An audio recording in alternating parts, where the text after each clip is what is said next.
ಸರ್ಕಾರಕ್ಕೆ ಸೂಚನೆಗಳನ್ನ ಕೊಡ್ತಕ್ಕಂಥ ಒಂದು ಚೌಕಟ್ಟನ್ನು ರೂಪಿಸಿಕೊಡ್ತಕ್ಕಂತಹ ಹೊಣೆಗಾರಿಕೆಯನ್ನು ನಾವೀಗ ರೂಪಿಸಬೇಕು ಅಂತ. ಕನ್ನಡ ಭಾಷಾ ನೀತಿಯು ಕರ್ನಾಟಕ ಭಾಷಾ ನೀತಿಯು ಅಂತ.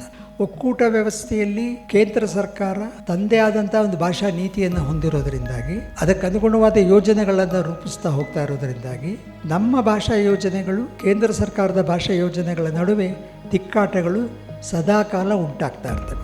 ಯಾವ ಭಾಷೆಯನ್ನು ಎಷ್ಟು ಕಲಿಯಬೇಕು, ಹೇಗೆ ಕಲಿಯಬೇಕು ಇತ್ಯಾದಿಗಳ ಬಗ್ಗೆ ಒಂದು ದೊಡ್ಡ ಗೊಂದಲವನ್ನು ಸೃಷ್ಟಿ ಮಾಡಿಕೊಂಡು ಇಡೀ ಕರ್ನಾಟಕದಲ್ಲಿ ಭಾಷಾ ನೀತಿಯ ಬಗೆಗೆ ದೊಡ್ಡ ಸಮಸ್ಯೆಯನ್ನು ಉಂಟು ಮಾಡಿರ್ತಕ್ಕಂಥದ್ದೇ ಈ ಬ್ಯೂರೋಕ್ರಸಿ. ನನಗೆ ಗೊತ್ತಿಲ್ಲ, ಆದರೆ ನನ್ನ ಕೆಲವು ವಿಚಾರಗಳನ್ನು ನಿಮ್ಮ ಜೊತೆಗೆ ಹಂಚ್ಕೊಳ್ಳೋದಕ್ಕೆ ಇದೊಂದು ಅವಕಾಶ ಅಂತ ನಾನು ತಿಳ್ಕೊಳ್ತೇನೆ. ಕೆಲವು ವಾರಗಳ ಹಿಂದೆ ಹರ್ಷಕುಮಾರ್ ಮತ್ತು ದಿನೇಶ್ ಅವರು ಮನೆಗೆ ಬಂದು ಇಂಥದ್ದೊಂದು ಯೋಜನೆಯನ್ನು ಕುರಿತು ಕೆಲವು ವಿಚಾರಗಳನ್ನು ಹಂಚಿಕೊಂಡ್ರು. ಆಗ ನಾನು ಅವ್ರ ಜೊತೆಗೆ ಮಾತಾಡಿದ ರೀತಿಯನ್ನು ಅವರು ಗಮನಿಸಿದ ಮೇಲೂ ಅವ್ರು ನನ್ನ ಕರೆದಿದ್ದಾರೆ ಅಂದರೆ ನನಗೆ ಸ್ವಲ್ಪ ಆಶ್ಚರ್ಯ ಆಯಿತು. ಏಕೆಂತಂದರೆ ಅವರು ಹೇಳಿದ್ದಕ್ಕೆ ನಾನು ಎಲ್ಲದಕ್ಕೂ ಒಂದು ತಕರಾರಿನ ತೆಗಿತಾ ಇದ್ದೆ. ಇದು ಸಾಧ್ಯ ಆಗತ್ತಾ, ಇದು ಸಾಧ್ಯ ಆಗಲ್ವಾ, ಸ್ವಲ್ಪ ಹೆಚ್ಚು ನೇತ್ಯಾತ್ಮಕವಾಗಿ ನೆಗೆಟಿವ್ ಆದ ಅಭಿಪ್ರಾಯಗಳನ್ನೇ ನಾನು ಹೇಳ್ತಾ ಇದ್ದೆ. ಅದಕ್ಕೆ ಕಾರಣ ಹಲವಾರು ವರ್ಷಗಳಿಂದ ಈ ಭಾಷಾ ನೀತಿ ಮತ್ತು ಭಾಷಾ ಯೋಜನೆಯ ಬಗೆಗೆ ನಾವು ಅಂದರೆ ನಾವೆಲ್ಲರೂ ಕನ್ನಡ ನಾಡಿನ ಚಿಂತಕರುಗಳು ಮಾಡಿರ್ತಕ್ಕಂಥ ಎಲ್ಲ ಚಿಂತನೆಗಳು, ಕಾರ್ಯಕ್ರಮಗಳು ಯಾವುದೋ ಒಂದು ಹಂತದಲ್ಲಿ ವಿಫಲ ಆಗಿವೆ. ಅದಕ್ಕೆ ಕಾರಣಗಳೇನು ಅಂತ ಅನ್ನೋದನ್ನು ನಾವು ಗುರುತಿಸಬೇಕಾಗಿದೆ. ಆದರೆ ಹಾಗಂತ ಹೇಳಿ ಒಂದು ರಾಜ್ಯಕ್ಕಾಗಲಿ ಅಥವಾ ಒಂದು ಆಡಳಿತ ವ್ಯವಸ್ಥೆಗಾಗಲಿ ಒಂದು ಭಾಷಾ ನೀತಿಯಾಗಲಿ ಒಂದು ಭಾಷಾ ಯೋಜನೆ ಆಗಲಿ ರೂಪಿಸಬೇಕಾಗಿಲ್ಲ ಅಂತಲ್ಲ. ಇದಕ್ಕೆ ಪರ್ಯಾಯವಾದ ಚಿಂತನೆಗಳು ಇವೆ. ಅಂದರೆ ಭಾಷಾ ನೀತಿಯಾಗಲಿ ಭಾಷಾ ಯೋಜನೆಗಳಾಗಲಿ ಇರಬೇಕಾದ ಅಗತ್ಯ ಇಲ್ಲ ಅನ್ನುವ ಚಿಂತನೆಗಳು ಕೂಡ ಜಗತ್ತಿನಾದ್ಯಂತ ಇವೆ. ಭಾಷಾಶಾಸ್ತ್ರಜ್ಞರು ಅದರ ಬಗ್ಗೆ ಚಿಂತನೆ ಮಾಡ್ತಾ ಇರುವಾಗ ಯಾಕೆ ಭಾಷಾ ನೀತಿ ಅಥವಾ ಭಾಷಾ ಯೋಜನೆಗಳು ಜನವಿರೋಧಿ ಆಗ್ತವೆ ಅನ್ನೋದನ್ನ ಕುರಿತು ಕೂಡ ಯೋಚನೆ ಮಾಡಿದ್ದಾರೆ. ನಾನು ಆ ಚರ್ಚೆಗಳಿಗೆ ಹೋಗ್ತಾ ಇಲ್ಲ. ಆದರೆ ಅದು ಸಾಧ್ಯತೆ ಇದೆ. ಹೇಗೆ ಕೆಲವು ರಾಷ್ಟ್ರಗಳು ಸಂವಿಧಾನವನ್ನು ಲಿಖಿತ ರೂಪದಲ್ಲಿ ಇಟ್ಕೊಂಡಿರ್ತವೋ ಹಾಗೆ ಮತ್ತು ಕೆಲವು ರಾಷ್ಟ್ರಗಳು ಸಂವಿಧಾನವನ್ನು ಅಲಿಖಿತವಾಗಿ ಅದು ಬರಹ ರೂಪದಲ್ಲಿ ಇಲ್ಲದೇ ಒಂದು ಆಚರಣೆಯನ್ನು ಆಧರಿಸಿ ತಮ್ಮ ಆಡಳಿತವನ್ನು ನಡೆಸ್ತಾ ಇರ್ತವೋ ಹಾಗೆ ಭಾಷಾ ನೀತಿ ಮತ್ತು ಭಾಷಾ ಯೋಜನೆಗಳು ಅವು ಒಂದು ಖಚಿತವಾದ ಚೌಕಟ್ಟಿನಲ್ಲಿ ರೂಪುಗೊಂಡಿರಬೇಕೇ ಅಥವಾ ಆಯಾ ಕಾಲದ ಅಗತ್ಯಗಳಿಗೆ ಅನುಗುಣವಾಗಿ ಬದಲಾವಣೆ ಆಗ್ತಾ ಹೋಗಬೇಕೆ ಅನ್ನೋದ್ರ ಬಗ್ಗೆ ಬಹಳ ದೀರ್ಘವಾದ ಚರ್ಚೆ ಇದೆ. ಅದನ್ನೆಲ್ಲವೂ ನಾವು ಇಲ್ಲಿ ಗಮನಕ್ಕೆ ತಗೋಬೇಕಾದ ಅಗತ್ಯ ಇಲ್ಲ. ಆದರೆ ಒಂದು ಭಾಷಾ ನೀತಿ ಅಥವಾ ಭಾಷಾ ಯೋಜನೆ ನೀತಿಯನ್ನು ನಾವು ಗುರಿ ಅಂತ ಇಟ್ಕೊಂಡ್ರೆ ಭಾಷಾ ಯೋಜನೆಗಳು ಆ ಗುರಿಯನ್ನು ತಲುಪೋದಕ್ಕೆ ಬೇಕಾಗಿರ್ತಕ್ಕಂಥ ಸಾಧನಗಳು, ದಾರಿಗಳು, ಆ ದಾರಿಗಳನ್ನು ಕಟ್ಟಬೇಕಾಗಿರ್ತಕ್ಕಂಥ ಅಗತ್ಯವನ್ನು ನಾವು ನಿರಾಕರಿಸೋದಕ್ಕೆ ಬರುವುದಿಲ್ಲ. ಹಾಗಾದರೆ ಇದುವರೆಗೂ ಕೂಡ ನಮ್ಮ ಕರ್ನಾಟಕದಲ್ಲಿ ಭಾಷಾ ನೀತಿಯಾಗಲಿ ಭಾಷಾ ಯೋಜನೆಯಾಗಲಿ ಇರಲಿಲ್ವೇ? ಇಲ್ಲ ಅಂತ ಹೇಳಕ್ಕೆ ಬರಲ್ಲ, ಇದೆ. ಆದರೆ ಅವು ಅಡ್ಹಾಕ್ ಆಯಾ ಸಂದರ್ಭದ ಸಮಸ್ಯೆಗಳನ್ನು ಎದುರಿಸೋದಕ್ಕೆ ಆಯಾ ಕಾಲದಲ್ಲಿ ರೂಪಿಸಿಕೊಂಡಿರ್ತಕ್ಕಂಥ ಪರಿಹಾರಗಳಾಗಿ ಕಾಣಿಸುತ್ತವೆ. ಇದರಿಂದಾಗಿ ಏನೆಲ್ಲ ಸಮಸ್ಯೆಗಳು ಉಂಟಾಗಿವೆ, ಏನೆಲ್ಲ ಗೊಂದಲಗಳು ಉಂಟಾಗಿವೆ ಅನ್ನೋದನ್ನು ಮೊದಲು ನಾವು ಒಂದು ಪೂರ್ವಭಾವಿಯಾಗಿ ಪರಿಶೀಲಿಸಬೇಕಾಗಿ ಬರ್ತದೆ. ಅಂದರೆ ಇವತ್ತು ನಾವು ಹೊಸದಾಗಿ ಒಂದು ಸಮಗ್ರ ಭಾಷಾ ನೀತಿಯನ್ನು ರೂಪಿಸಬೇಕಾದರೆ, ಒಂದು ಸಮಗ್ರ ಭಾಷಾ ಯೋಜನೆಯನ್ನು ರೂಪಿಸಬೇಕಾದರೆ ಇದುವರೆಗೂ ಮಾಡಿರತಕ್ಕಂಥ ತಪ್ಪುಗಳು ಯಾವ್ಯಾವುದು, ಎಲ್ಲೆಲ್ಲಿ ತಪ್ಪು ಹೆಜ್ಜೆಗಳನ್ನು ಇಟ್ಟಿದ್ದೇವೆ ಅನ್ನೋದನ್ನು ನಾವು ಗುರುತಿಸ್ಕೋಬೇಕಾಗಿ ಬರ್ತದೆ. ಯಾಕೆಂದರೆ ಮತ್ತೆ ಅಂಥದ್ದೇ ತಪ್ಪುಗಳನ್ನು ಮಾಡೋ ಅವಕಾಶ ಇರಬಾರ್ದು. ಇದು ಮೊದಲನೇ ಕೆಲಸ ಅಂತ ನಾನು ಅಂದ್ಕೊಳ್ತೀನಿ. ಆ ಬಗೆಗೆ ನಾನು ಸ್ವಲ್ಪ ಮುಂದೆ ಮಾತಾಡ್ತೀನಿ. ಎಲ್ಲೆಲ್ಲಿ ನಾವು ತಪ್ಪು ಹೆಜ್ಜೆಗಳನ್ನು ಇಟ್ಟಿದ್ದೇವೆ ಅಂತ ಅನ್ನೋದನ್ನು ನಾನು ಗಮನಿಸ್ತೀನಿ. ಅದನ್ನ ಮುಂದಿನ ಪ್ರಶ್ನೆ ಇರತಕ್ಕಂಥದ್ದು, ಈ ಭಾಷಾ ನೀತಿಯನ್ನು, ಭಾಷಾ ಯೋಜನೆಯನ್ನು ಯಾರು ರೂಪಿಸಬೇಕು? ಆಡಳಿತದಲ್ಲಿ ಇರುವವರು ರೂಪಿಸಬೇಕೋ ಅಥವಾ ಆಡಳಿತದಲ್ಲಿ ಇರುವವರಿಗೆ ನಿರ್ದೇಶನಗಳನ್ನು, ಸೂಚನೆಗಳನ್ನು ಕೊಡ್ತಕ್ಕಂಥ ರೀತಿಯಲ್ಲಿ ಆಡಳಿತದಿಂದ ಹೊರಗಡೆ ಇರ್ತಕ್ಕಂಥವರು, ಜನಸಾಮಾನ್ಯರ ಪರವಾಗಿರ್ತಕ್ಕಂಥವರು ರೂಪಿಸಬೇಕು? ಸರ್ಕಾರವು ಕೂಡ ತಂದೇ ಆದ ಒಂದು ಭಾಷಾ ನೀತಿಯನ್ನು ರೂಪಿಸ್ಕೊಳ್ಬಹುದು. ಆದರೆ ಅದರ ಆಗು ಹೋಗುಗಳೇನು, ಅದರ ಪರಿಣಾಮಗಳೇನು ಅನ್ನೋದು ಒಂದು ಕಡೆಯಿಂದ ಚರ್ಚೆ ಮಾಡಬೇಕು. ಇನ್ನೊಂದು, ಸರ್ಕಾರಕ್ಕೆ ಸೂಚನೆಗಳನ್ನ ಕೊಡ್ತಕ್ಕಂಥ, ಹೀಗೆ ಮಾಡಬೇಕು ಅಂತ ಅನ್ನುವ ಒಂದು ಚೌಕಟ್ಟನ್ನು ರೂಪಿಸಿಕೊಡ್ತಕ್ಕಂಥ ಯೋಜನೆಯನ್ನು ಹೊರಗಿನಿಂದ ಒಂದು ಪ್ರೆಷರ್ ಗ್ರೂಪಿಂದ ಕೊಡ್ತಕ್ಕಂಥದ್ದು ಇನ್ನೊಂದು ವಿಧಾನ. ಜಗತ್ತಿನಲ್ಲಿ ಎಲ್ಲದಕ್ಕೂ ಕೂಡ ಇಂಥ ಕೆಲವು ಮಾದರಿಗಳಿವೆ.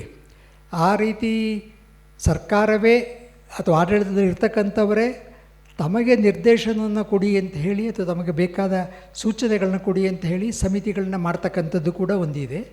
ಹಾಗಾಗ್ದೇನೆ ತಮಗೆ ತಾವೇ ಒಂದು ಪ್ರೆಷರ್ ಗ್ರೂಪಾಗಿ ಕೆಲಸ ಮಾಡ್ತಾ ಇರ್ತಕ್ಕಂಥ ಮಾದರಿಗಳು ಕೂಡ ಇವೆ.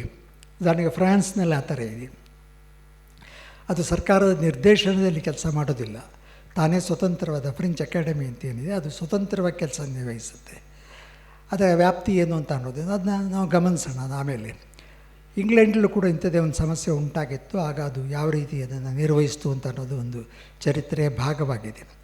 ಇರಲಿ, ಈಗ ನಾವು ಹಿಡಿತಾ ಇರ್ತಕ್ಕಂಥ ದಾರಿ ಯಾವುದು ಅಂತಂದರೆ, ಸರ್ಕಾರಕ್ಕೆ ಸೂಚನೆಗಳನ್ನ ಕೊಡ್ತಕ್ಕಂಥ ಒಂದು ಚೌಕಟ್ಟನ್ನು ರೂಪಿಸಿಕೊಡ್ತಕ್ಕಂತಹ ಹೊಣೆಗಾರಿಕೆಯನ್ನು ನಾವೀಗ ರೂಪಿಸಬೇಕು ಅಂತ.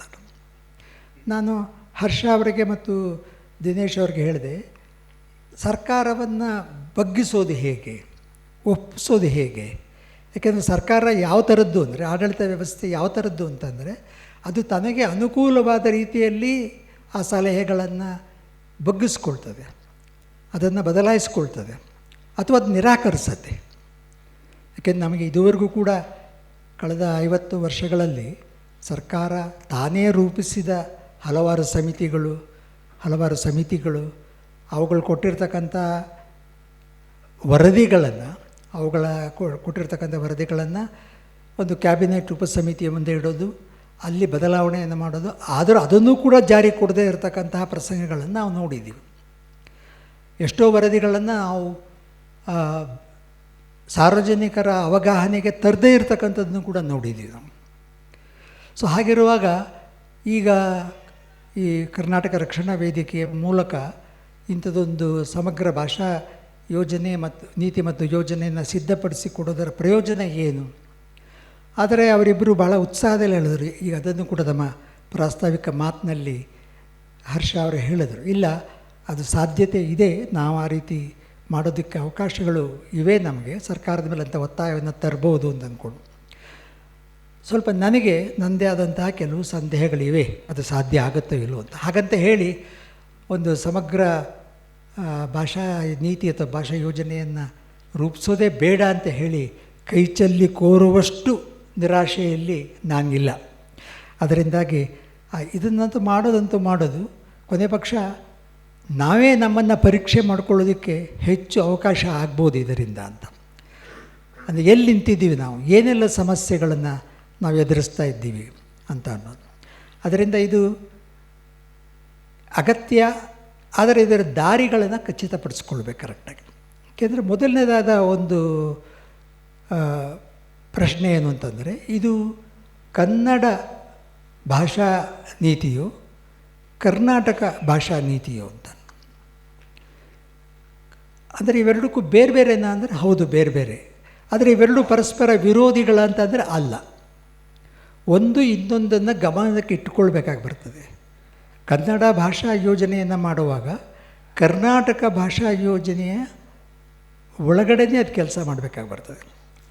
ಯಾಕೆಂತಂದರೆ ಈಗ ಇನ್ನೊಂದು ಸಮಸ್ಯೆ ನಮ್ಮಲ್ಲಿದೆ. ಅದು ಕರ್ನಾಟಕ ಅನ್ನೋದು ಒಂದು ರಾಜ್ಯವಾಗಿದ್ದರೂ ಕೂಡ ಒಂದು ಒಕ್ಕೂಟ ವ್ಯವಸ್ಥೆಯ ಭಾಗವಾಗಿರೋದರಿಂದ, ಒಕ್ಕೂಟ ವ್ಯವಸ್ಥೆಯಲ್ಲಿ ಕೇಂದ್ರ ಸರ್ಕಾರ ತಂದೇ ಆದಂಥ ಒಂದು ಭಾಷಾ ನೀತಿಯನ್ನು ಹೊಂದಿರೋದರಿಂದಾಗಿ, ಅದಕ್ಕೆ ಅನುಗುಣವಾದ ಯೋಜನೆಗಳನ್ನು ರೂಪಿಸ್ತಾ ಹೋಗ್ತಾ ಇರೋದರಿಂದಾಗಿ ನಮ್ಮ ಭಾಷಾ ಯೋಜನೆಗಳು ಕೇಂದ್ರ ಸರ್ಕಾರದ ಭಾಷಾ ಯೋಜನೆಗಳ ನಡುವೆ ತಿಕ್ಕಾಟಗಳು ಸದಾಕಾಲ ಉಂಟಾಗ್ತಾ ಇರ್ತವೆ. ಭಾಳ ಸರಳವಾದ ಉದಾಹರಣೆ ತ್ರಿಭಾಷಾ ಸೂತ್ರ. ತ್ರಿಭಾಷಾ ಸೂತ್ರ ಅದನ್ನು ಕೇಂದ್ರ ಸರ್ಕಾರ ವ್ಯಾಖ್ಯಾನ ಮಾಡ್ತಾ ಇರ್ತಕ್ಕಂಥ ಕ್ರಮ, ರಾಜ್ಯ ಸರ್ಕಾರ ಅನುಸರಿಸ್ತಾ ಇರ್ತಕ್ಕಂಥ ವಿಧಾನ, ಇವುಗಳ ನಡುವೆ ಬಹಳ ದೊಡ್ಡ ಕಂದಕ ಉಂಟಾಗ್ತದೆ. ಪ್ರತಿ ದಿವಸವೂ ಕೂಡ ನಾವು ಅದರಲ್ಲಿ ಬದಲಾವಣೆಗಳು ನೋಡ್ತಾ ಇರ್ತೀವಿ. ಇದು ಬೆಳಗ್ಗೆ ತಾನೇ ನಾನು ಕೇಂದ್ರ ಸರ್ಕಾರ ಹೊರಡಿಸಿರ್ತಕ್ಕಂಥ ಒಂದು ಹೊಸ ಆದೇಶವನ್ನು ಗಮನಿಸಿದೆ ನಾನು. ಅದು CBSE ಶಾಲೆಗಳಲ್ಲಿ 6ನೇ ತರಗತಿಯಿಂದ 9ನೇ ತರಗತಿಯವರೆಗೆ ಮಕ್ಕಳು ಕಲಿಬೇಕಾದ 3ನೇ ಭಾಷೆ ಸಂಸ್ಕೃತ ಆಗ್ಬೋದು. ಅದರಿಂದ ಏನೆಲ್ಲ ಮೊದಲು ಅವರು ರೂಪಿಸಿದ ಭಾಷಾ ನೀತಿಯ ಒಳಗಡೆ ಅದು 3ನೆಯ ಭಾಷೆ ಪ್ರಾದೇಶಿಕ ಭಾಷೆ ಅಥವಾ ದೇಶದ 15 ಭಾಷೆಗಳಲ್ಲಿ ಒಂದು ಆಗ್ಬೋದು ಅಂತ ಅನ್ನೋದಿತ್ತು. CBSE ಶಾಲೆಗಳು, ಉದಾಹರಣೆ ಕರ್ನಾಟಕದಲ್ಲೇ ಇರ್ತಕ್ಕಂಥ CBSE ಶಾಲೆಗಳಲ್ಲಿ ಮಕ್ಕಳು ಕನ್ನಡ ಓದೋ ಅಗತ್ಯ ಇರಲಿಲ್ಲ. ಆದರೆ ಈಗ ಅದು ಅಗತ್ಯ ಇದೆ ಅನ್ನೋ ಒಂದು ಸಾಧ್ಯತೆಯನ್ನು ಸೃಷ್ಟಿಸಲಾಗಿತ್ತು. ಆದರೆ ಈಗ ಅದು ಸಂಸ್ಕೃತ ಆ ಜಾಗಕ್ಕೆ ಬಂದು ಕೂರುತ್ತೆ. ಕನ್ನಡವನ್ನು ಓದಲೇಬೇಕಾದ ಅಗತ್ಯ ಇಲ್ಲ. ಇದು ನಿರಂತರವಾಗಿ ಬದಲಾಗ್ತಾ ಇರ್ತದೆ. ಹಾಗಿರುವಾಗ ಈ ತಿಕ್ಕಾಟ ಇದೆಯಲ್ಲ, ಕೇಂದ್ರದೊಡನೆ ರಾಜ್ಯಗಳ ನಡುವೆ ಇರತಕ್ಕಂಥ ತಿಕ್ಕಾಟ ಹಲವು ರೀತಿಗಳದ್ದು. ಅದು ಆರ್ಥಿಕವಾದದ್ದು, ಎಲ್ಲ ರೀತಿಯ ತಿಕ್ಕಾಟಗಳಿವೆ. ಅದರಲ್ಲಿ ಈ ಭಾಷೆಯ ನೀತಿಗೆ ಸಂಬಂಧಪಟ್ಟಂಥ ತಿಕ್ಕಾಟಗಳು ಕೂಡ ನಿರಂತರವಾಗುತ್ತೆ. ಅದರಿಂದ ನಮ್ಮ ಭಾಷಾ ನೀತಿ ಯಾವ ರೀತಿಯದ್ದಾಗಿರಬೇಕು, ಅದನ್ನು ಸದಾಕಾಲ ತಿಕ್ಕಾಟವನ್ನು ನಿರ್ವಹಿಸುವ ರೀತಿಯಲ್ಲಿ ಇರಬೇಕಾಗಿ ಬರ್ತದೆ. ಬೇರೆ ದೇಶಗಳಲ್ಲಿ ಫಾರ್ ಎಕ್ಸಾಂಪಲ್, ಉದಾಹರಣೆಗೆ ನೀವು ಯುನೈಟೆಡ್ ಸ್ಟೇಟ್ಸ್ ಆಫ್ ಅಮೆರಿಕಾ ನೋಡೋದಲ್ಲ, ರಾಜ್ಯಗಳು ತಮ್ಮದೇ ಆದ ರೀತಿಯ ಒಂದು ಭಾಷಾ ನೀತಿಯನ್ನು ರೂಪಿಸ್ಕೊಳ್ಳೋದಕ್ಕೆ ಅವಕಾಶ ಇದೆ. ಫೆಡ್ರಲ್ ವ್ಯವಸ್ಥೆ ಅದರಲ್ಲಿ ತಲೆದೂರ್ಸೋಕ್ಕಾಗೋದಿಲ್ಲ.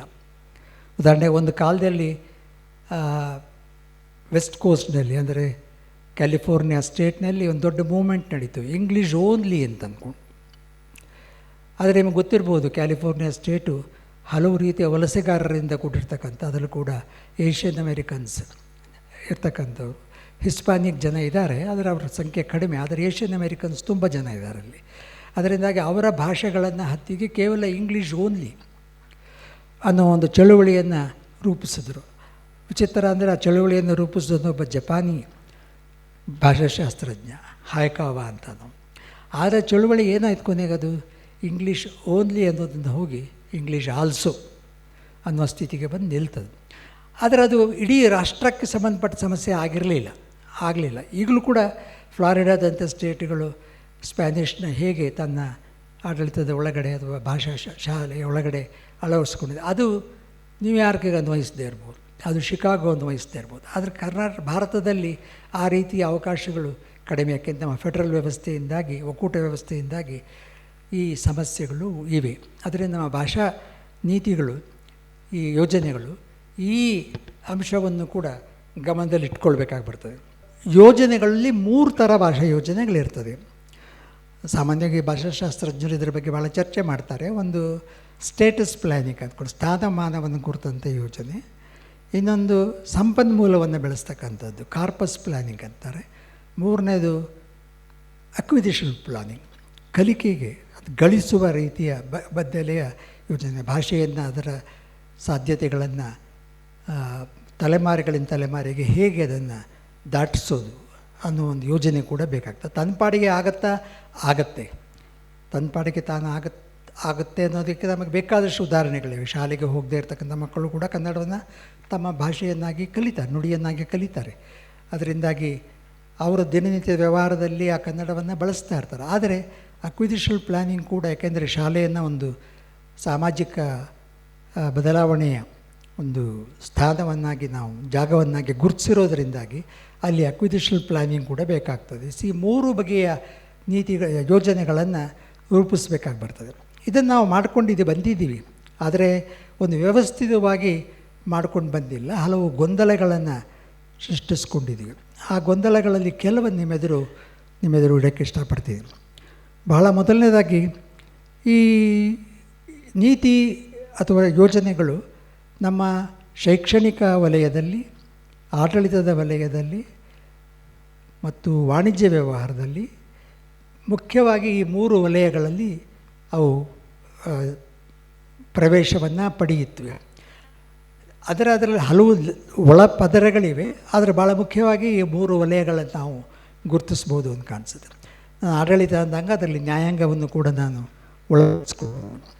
ಸೊ ಅದರಲ್ಲಿ ಈ 3 ವಲಯಗಳಲ್ಲಿ ನಾವು ಹೆಚ್ಚು ಇವಾಗ ಗೊಂದಲಗಳಿಗೆ ಒಳಗಾಗಿರ್ತಕ್ಕಂಥದ್ದು ಶಿಕ್ಷಣದ ವಲಯದಲ್ಲಿ ಯಾವ ಭಾಷೆಯನ್ನು ಎಷ್ಟು ಕಲಿಯಬೇಕು, ಹೇಗೆ ಕಲಿಯಬೇಕು ಇತ್ಯಾದಿಗಳ ಬಗ್ಗೆ ಒಂದು ದೊಡ್ಡ ಗೊಂದಲವನ್ನು ಸೃಷ್ಟಿ ಮಾಡ್ಕೊಂಡಿದ್ದೆ. ಉದಾಹರಣೆಗೆ ನಾನೇ SSLC ಪಾಸ್ ಮಾಡಿದಾಗ 850 ನಮಗಿದ್ದಂಥ ಗರಿಷ್ಠ ಅಂಕಗಳು 850. ಅದರಲ್ಲಿ 3 ಭಾಷೆಗಳನ್ನು ಕಲಿತವರಾದರೂ ಕೂಡ ನಮಗೆ 250 ಅಂಕಗಳು ಮಾತ್ರ ಇರ್ತಿದ್ವು. 2 ಮುಖ್ಯ ಭಾಷೆಗಳಿಗೆ 100 ಮತ್ತು 50 ಹಿಂದಿಗೆ ಇರ್ತಿತ್ತು. ಉಳಿದ 600 ಅಂಕಗಳು ನಾವು ಉಳಿದ ಓದ್ತಾ ಇರ್ತಕ್ಕಂಥ ವಿಷಯಗಳಿಗೆ ಇರ್ತಿತ್ತು. ಅಂದರೆ 2 ಭಾಗ ಹೆಚ್ಚು ಕಡಿಮೆ ನಾನು ವಿಷಯಗಳಿಗೆ ಇರ್ತಿತ್ತು, 1 ಭಾಗ ಭಾಷೆಗೆ ಇರ್ತಿತ್ತು. ಇವತ್ತೇನಾಗಿದೆ, 625 ಅಂಕಗಳಲ್ಲಿ ಇನ್ನೂ 325 ಅಂಕಗಳು ಭಾಷೆಗಿದೆ, 300 ಅಂಕಗಳು ವಿಷಯಗಳಿಗೆ ಇದೆ. ಅಂದರೆ ಮಕ್ಕಳ ಕಲಿಕೆಯ ಸಮಯವನ್ನು ಹೇಗೆ ವಿಭಜಿಸಿದ್ದೀವಿ ನಾವು? ವಿಷಯಗಳ ಕಲಿಕೆಗಿಂತ ಹೆಚ್ಚಾಗಿ ಭಾಷೆಯ ನುಡಿಗಳ ಕಲಿಕೆಗೆ ಕೊಟ್ಟಿದ್ದೀವಿ. ಆದರೆ ಮುಂದುವರಿಸ್ತಕ್ಕಂಥ ಅಂದರೆ ಅವರ ಶೈಕ್ಷಣಿಕವಾಗಿ ಬೆಳವಣಿಗೆ ಬೇಕಾಗಿರ್ತಕ್ಕಂಥದ್ದು ವಿಷಯಗಳ ಕಲಿಕೆಯಲ್ಲಿ.